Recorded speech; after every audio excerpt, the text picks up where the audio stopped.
I thought it'd be different. An album by Rory of the Rory and Mo podcast, formerly of the Joe Budden podcast, but we won't get into all of that drama. It came out just this past weekend as I recorded, May 26th, 2023. It is 13 songs, 40 minutes and 4 seconds long. Do you mind if I round that down to 40 minutes, good sir?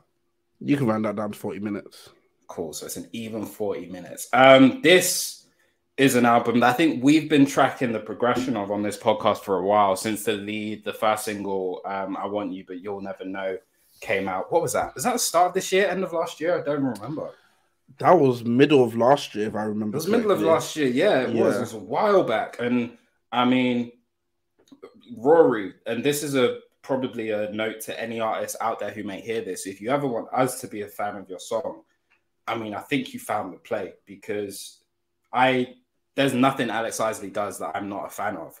And Raheem has been mentioned on this podcast at how much he's loved pretty much all of what Dram's done in the past 2-3 years, music-wise. So if you want the blueprint of how to make us fans of your song, put those two on a song together. And crazy. You've probably got it there, right there. So we've probably been tracking the growth of this album really since that dropped last year, and the different singles that have dropped along the way with Don't Go, with Pink Sweats and Sinead Harnett, and then Raheem obviously mentioning last week as his recommendation, and spending some time talking about My Phone Can Die with Ari Lennox and James Fauntleroy coming out. And obviously Rory is someone who we were both fans previously of the Joe Budden podcast when he was on there, and he was a big part of that. And he would mention at times that he was making an album, and obviously it felt like something he was just saying in jest and in jokes. And we know the work that he's done with Emotional Oranges, who we celebrate on this podcast as well, multiple times. But he really dropped an album. It really came out. It's really here. And obviously with the way that we've been talking about this project, or the songs that have come from this project, it only made sense that we brought it to the Black Table Talk here, the Two Stubborn Nigerians. Obviously, with it just coming out yesterday as we're recording this won't be our typical review. It will definitely be a first reaction. So similar to Kate Tremine, we will come back in here next week, next pod, and see how, give a more deeper dive conversation and see if whatever review or reaction that we give it today, if it feels the same way. But we're ready to get into it. If you're a fan of this type of thing, music conversations and music discussions and album reviews, you can find us, the Two Stubborn Nigerians podcast, wherever you get your podcast from, whether it's Apple Podcasts, Amazon Music, Spotify, wherever you get your podcast from, we will be there. Whilst you're there, you can keep up to date with us on all of our platforms. On Twitter, we are at 2S Nigerians. On Instagram and TikTok, you can find us at 2_stubborn_Nigerians. And on YouTube, as you are here, we are Two Stubborn Nigerians podcast. Whilst you're here, we really appreciate it if you like a video, subscribe and ring that bell to stay up to date for notifications on all of our content and all of our videos to come on the page. But let's get into it, because I'm really excited for this one. Rory, I thought it'd be different. How many listens have you been able to give this album so far? I've listened to it 3 times. Perfect. Exact same. Listen to it once in the gym, once for my shower after the gym when I came home, and then another time before I was getting ready to go out last night. Yeah, fair. I think it was one of those things. I was listening to it and I was meant to be charging my phone, but I thought my phone can die. My phone can die. Like, look what Ari Lennox has. Ari Lennox has niggas letting their phones die. As a man, why is your phone out of battery for it? It's crazy. You're not charging your phone as you sleep. Like, not to get into it, but as Jay-Z said, there's some things that are just female traits. Yeah, you should not be on your phone enough for it to die. Like, as in 2023. In 2023. It doesn't make sense. When Spider-Man 2 is showing gameplay footage, you should be on your PS5, my king. Yeah. Oh, man. Yeah, I got 3 listens in yesterday. 1 listen while sat in traffic, 1 listen on my way back home, and then 1 listen this morning, because I was like, yeah, it's wake up vibes. Let me have a quick listen before we go and review this album. So, what were your initial thoughts? I was really pleased. Let me say that. I was really pleased. I don't watch the Rory and Mo podcast too tough nowadays, because I don't really watch podcasts for real, or listen to podcasts for real. other than the Two Stubborn Nigerians podcast, which is one of the best podcasts out there. Drop one, please, Two Stubborn Nigerians podcast. Come on, I've heard of you. Drop one more, please. So yeah, I don't really listen to podcasts that much, but I've always been a fan of Rory. Not just who he is on both those podcasts that I have been a fan of at previous times. The work he's done, obviously, in the industry with Lollapalooza, the Palooza events that they did previously, Emotional Orange's work, even the interviews, and when he talks to artists, you can see the respect that a lot of artists have for him. So I've always been a fan of that. So I was excited for this. And I saw the little press run that he was going on with the project and some of the conversations he was having and describing it. I was actually, just before we started recording this, I was just looking at one of the things he posted on his Instagram about why the album's called I Thought It'd Be Different. He was talking about, he's just left his 20s now, and everything he built up for in his 20s was essentially gone. Like, Palooza is gone, and he lost friends through that. The podcast which he helped build, regardless of what Joe Budden wants to say, podcast he helped build to be the biggest music podcast on the planet that isn't named the Two Stubborn Nigerians. Drop another bomb for the Two Stubborn Nigerians. Come on. Biggest podcast on the planet. The podcast he helped build being gone, and the relationships that you lose from that, different relationships that he'd gone in and out of. So he spent 10 years making his career one thing, for him now to be in his 30s, and it's like, fuck, it's different. Like, I thought it would look different, which I thought was a really inspired album name choice. And then it was just about listening to the music. Now, it was a very weird experience, to be honest with you, because it's like, when I'm listening to this, and the way I listen to albums and the way we listen to albums for this podcast for reviews, you're trying to pick up on themes and concepts and different things like that. I'm going to be real with you, bro. That's not how I listened to this album this time. Okay. I listened to this album by saying, look, you've already given me 3 smashes that I love to my core as songs. You give me 3 more. You got 13 songs on this bitch. You give me 3 more. I am cozy. I'm already impressed by what you've done here. Already. If you give me 3 more, I will be celebrating this to the high heavens. So I really wasn't. I was just like, can you give me 3 more in and around the same caliber of I want you, but you'll never know. That's what I was looking at. Fair. All right. So I won't ask you quite yet if he met your expectations. For me, when I listened to it, I was pleased also. I was pleased listening to it. For me, when I turned on this album, it reminded me of the first time I listened to a full DJ Khaled album.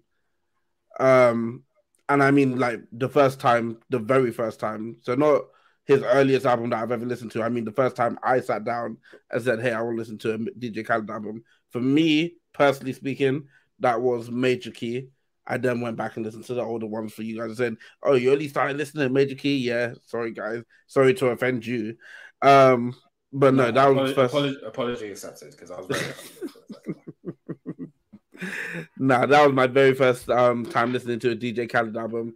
And a lot of the excitement for me was, oh, who's coming on next? Who's about to hop on this song? Wow, I didn't expect this person to be on this album when I first pressed play. And I got that yesterday. It was the first time where I was driving in a place where I really don't know the roads too tough. I'm in traffic, so the wrong turn could really delay me by 20, 30 minutes. But no, it's very important right now that I switch off this GPS, because I need to know who's singing on this. What voice am I hearing here? It is imperative that I figure out whose voice this is right now. And that was like, it was something that I can't say I expected in my listening experience of this album, but it did add another layer of enjoyment to the album. Now, the main source of enjoyment for me was the music. And I'll now refer back to you.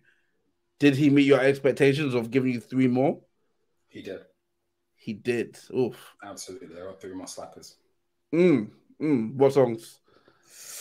Surrender. Okay. Sobering Thoughts from the Mandarin. And King.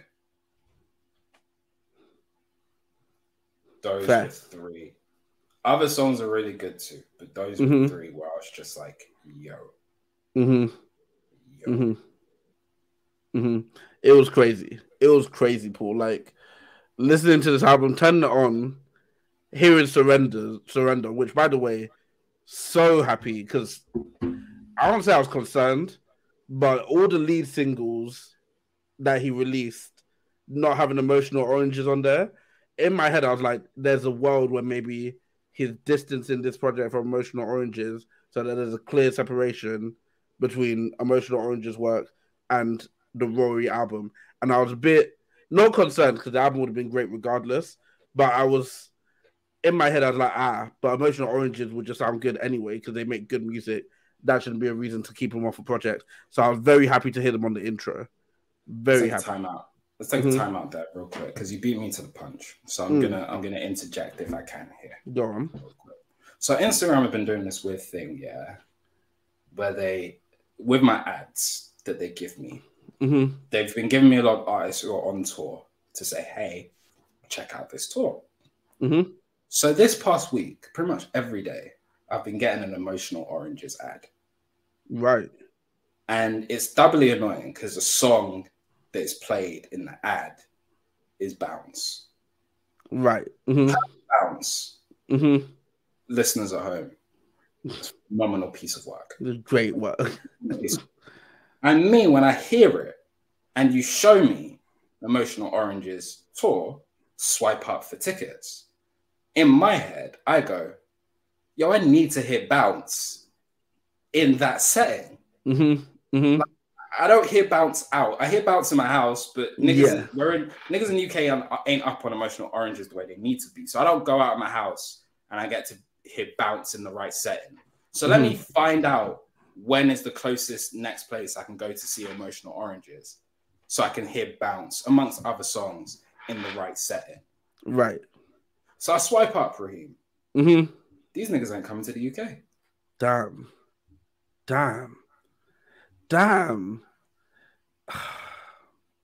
This is the issue with the UK, man. Like, because when people in the UK sleep on an artist, it's not like it hurts all of us. Fam, that's what I'm saying, man. Like, people in the UK, because I get it, like, there's no way everyone could be up on everyone. But for instance, now, like Will Jordan, let me not say Will Jordan, sorry, Billy, artists that me and you both love. We've spoken to him on the podcast. If you want to catch that episode, I believe it's track 15 or 14. Yeah, great episode, that one. And he's an artist who I would love to see live. I would love to see him live. But if I go to anyone on the street right now, people don't know about him in the UK like that because people in the UK, when they sleep on an artist, is knockout sleep, like it's deep sleep. It's deep sleep. Now, when they wake up to an artist, wow, we will become that artist. Big, like Summer Walker will come here and cry at the reaction that the audience is giving her because audiences here, they don't play. When they love you, they love you. But when they don't know, it's tough. Ari Lennox will sell out 10K off one show in London. Fam, it's easy for them to sell out here.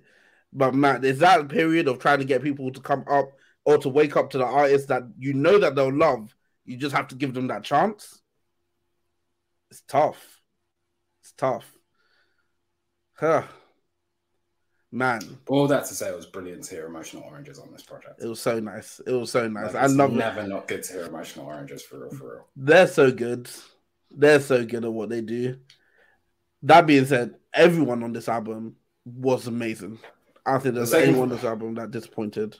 Let's take them through the features because you're right. It was a DJ Khaled, DJ Drama-esque type vibe where Rory is the conductor and the orchestrator of the music, of the sound, and then you have all these different artists who are the conduit through which he gets the message across. Look at me throwing in the word conduit. Drop one of Clues Bombs for me using the word conduit. No. What do you mean? I'm educating the people. But it's an all-star. It is an all-star cast of features. So you have Emotional Oranges and They, Raheem and Chantal May, Conway the Machine, Hablo Brown, Kirby, C.S. Armstrong, Ari Lennox, James Fauntleroy, Division, Drum, Alex Isley, Fonte, Be My Fiasco, Gold Link, although fuck Gold Link, J Electronica, Reggie, Pink Sweats, Sinead Harnett, is that Chid, Child, Ayana, and Reason. Reason closing out your album will never be a bad idea. Like, I don't know that I've heard it too many times that he's closed out someone else's album other than his own. But now that I've heard it, Reason closing out your album is never not a good idea. I mean, let's talk about it. Because this was a moment. This was definitely a moment. Sobering thoughts from the Mandarin. Paul, I was driving along. And at this point, I'm already thinking in my head, this is a really good album. The beat for Sobering Thoughts came on, and I said, whoa, I don't know who you're going to get to perform over this, but this is too good a beat already. This is too good a beat for whoever's about to hop on this not to go crazy. I can't imagine who you're going to get on. And then I heard Reason's voice. I said, is that Reason? I checked. It was Reason. I said, oh my God, this man will go crazy. And yep, Reason. Listen, Reason, I'm waiting for that next album. It's time. I'm really ready for that next album because everything Reason has done, Reason hasn't given me a bad project. Reason hasn't given me a bad song. And till date, as of yesterday, he's yet to give me a bad feature. So I'm ready for whatever now, man. I'm ready for the album, especially. But man, yesterday, this song, Sobering Thoughts of the Mandarin, crazy song. So, typically when we do these first reactions, we don't delve too deep into like song writing and lyricism. But I have to give Reason some props for one of the schemes he dropped on there. He said, "Put it all in the music to heal my pain. I relate to Tom Brady. Lost my family to the game."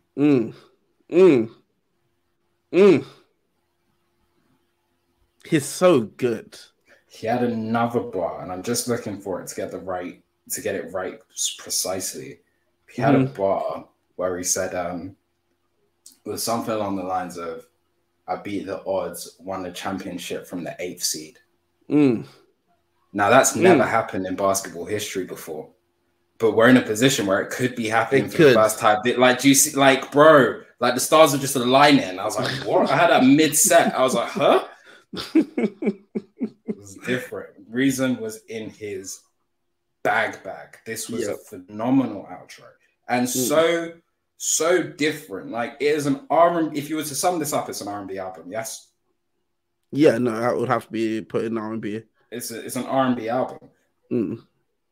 But there's small interjections of like rap, high quality. One of them you find with Reason on Sobering Thoughts from the Mandarin, like as the outro, which is brilliant. Another one you find in Enough with J Electronica. And that was one of the songs that came out before this album dropped. And boy, oh boy, what a song. And Reggie's on there as well. And if you don't know about Reggie, I've shouted him out on this podcast before. You should go listen to Reggie. But J Electronica rapping like that. See how things goes with Conway the Machine. And that's exactly where I was going next. Like, Conway, over that instrumental, I was like, this, because I knew the Conway song was the third song. And I knew I was on the third song.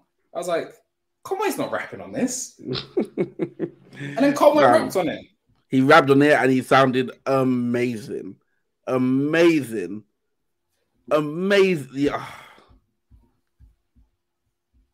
Yeah, the artist shined. Every artist shined, man. Every single artist shined on this album. And fam, how Conway sounded on See How This Thing Goes. I was shocked, to be honest. It was one of those where I didn't know who was going to be on the song. I let the song ride out, and it was sounded sweet from the very jump. And then hearing Conway, it was just like, what can't he do at this point? What can't he do? I'm starting to realize that my favorite Conway the Machine is Conway in spaces that he's not typically in. And when I say that, like I go back to Donda, hearing Conway on Donda, that was unbelievable to me. But that's not a beat that we typically hear Conway on. This latest album from Conway sounds very different to almost every album that I've heard from Conway, and it sounds to me is like one of my favorite Conway albums. Won't He Do It? One of my favorite Conway albums to date. Just based off how it sounds and how he raps over all the different beats. And now here, where it's like Conway rapping on R&B beats, this is crazy. It's crazy. Like Conway has range that I think is completely understated. I don't think it's understated at all. Like I think you're realizing what is really the magic of Conway is that he is very easily one of the most versatile rappers in the game. To be honest with you, I think if you look, like if you were to sit on our Twitter feed, Two Stubborn Nigerians Twitter feed for a week, bro, and just look at like the discourse that will come through there about Conway from the random accounts that like we follow or they just pop up on our page, like that gets celebrated about him. He's displayed it throughout his whole career, even prior to the point that we became fans of him. So if you were to go back and listen to like some of the albums from even before he got shot, right? Like if you listen to some of that work, it's always been versatile. Like he's always had that versatility to go into these different spaces really easy, really frequently. And it just depends on, obviously, like you just said, that's your preference for him. My preference for him is completely different. But I do appreciate how great he is when he steps into those spaces. And I think it's one of the things, like even when we were talking in the full episode, previously on this episode, I was talking about rappers who could be the best in the game right now, if not Tyler, the Creator. Like for me, I'm not the biggest fan of Won't You Do It as an album. If Won't You Do It wasn't there, and the last Conway album I have in my head was God Don't Make Mistakes, Conway's my number 2, and it's a close ass number 2 because to me, God Don't Make Mistakes is the best Conway album I've heard.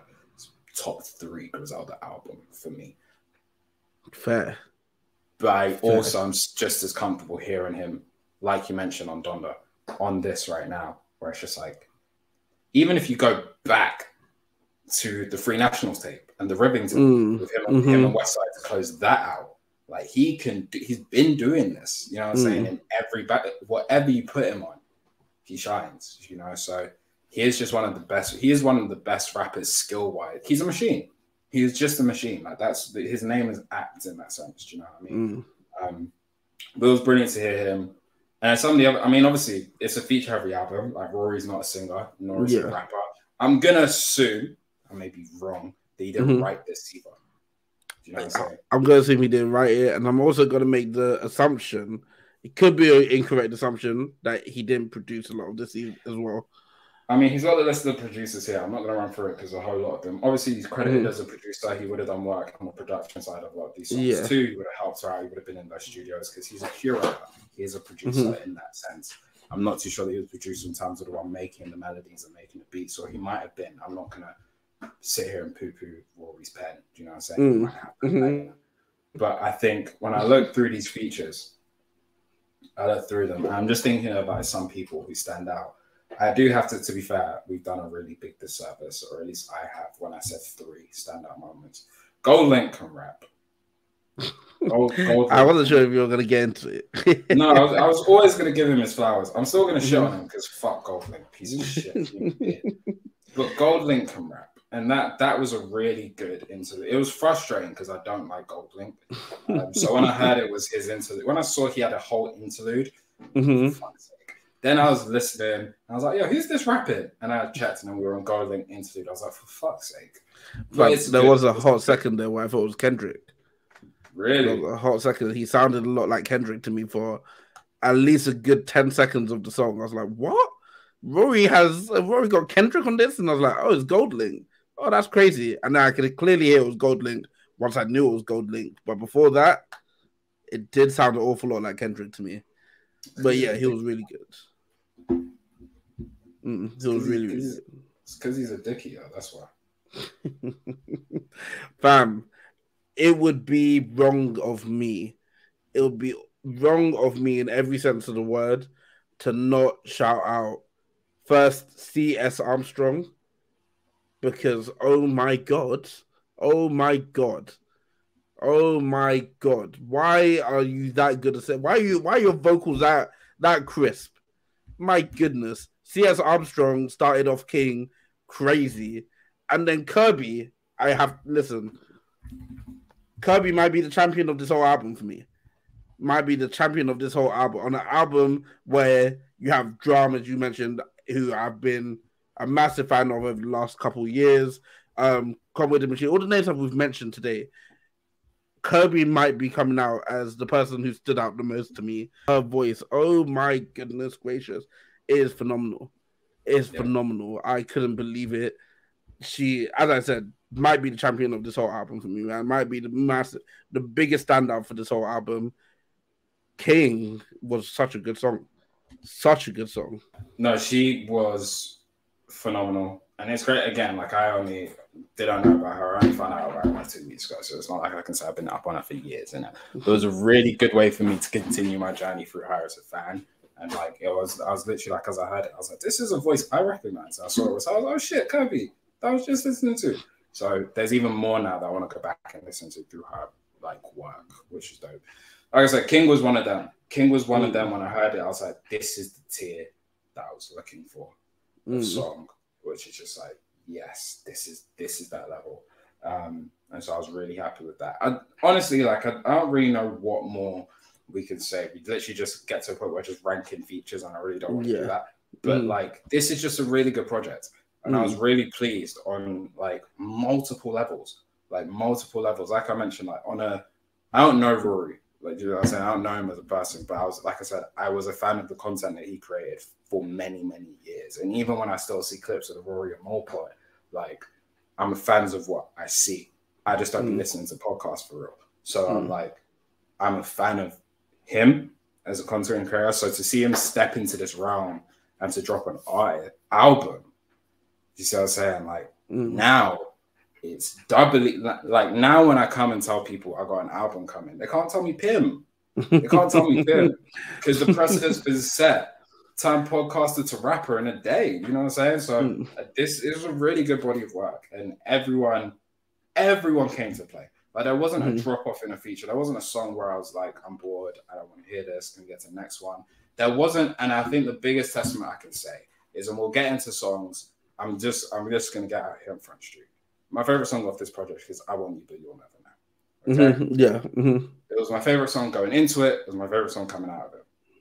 It's damn near halfway through, close enough halfway through the album. There was never a point where I was like, can we just get to I Want You and You'll Never Know? And there was never a point when I've now heard I Want You and You'll Never Know on the album where I thought, okay, can this album just finish so I can go back and listen to I Want You and You'll Never Know? And that's one of the biggest testaments I can give, because I Want You and You'll Never Know, like I said last year when it came out, like we said at the end of year review, when it was definitely nominated for one of the songs of the year, I think. And like we said at the start of this segment, it is one of the best songs I've ever heard. Yep. Vocally, and then the message of it, we've been there. I've been there. I'm there with a thing right now. Fam, I'm there every day of my life. Like, right now, I'm there with my work wife.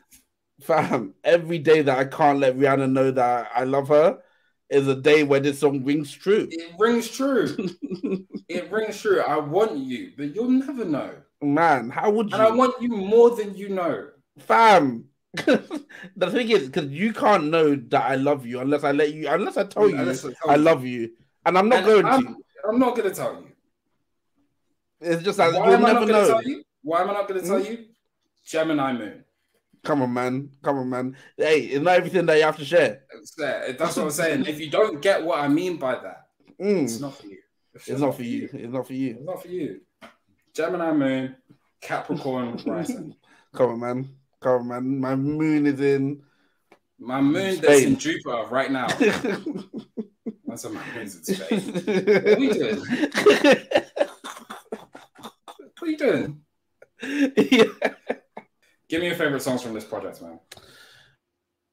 All right, man. My top 3 from this project would go number 3. I think I'll go King at number 3. Number 2, I'll go Sobering Thoughts from Mondrain.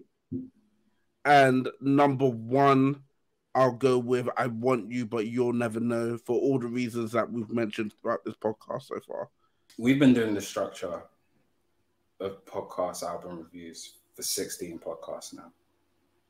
I think we've just stumbled on the first time that our top 3s are the exact same. In the exact same order. In the exact same order. I'm not surprised. Nothing. King at 3, Sobering Thoughts at 2, I Want You, But You'll Never Know at 1. Yeah. It's just the right answer, you know?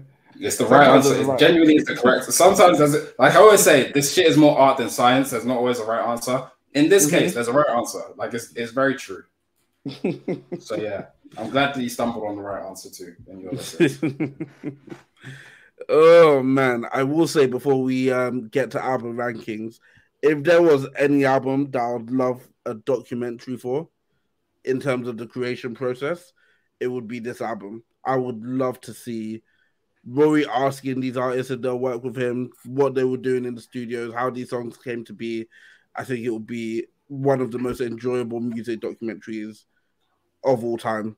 On the same caliber as like when Dream Chasers was made and when J. Cole takes us through his thought processes before albums. I think it'd be great. That's what's taking my album so long, because SZA we haven't been able to find the availability in our schedule. Yeah, don't get the people excited for us as a feature. She retired. It's coming. All right, man. All right, let's take it to the scales, man. All right. The Two Stubborn Nigerian album rankings go as such. I hate I ever listened to this.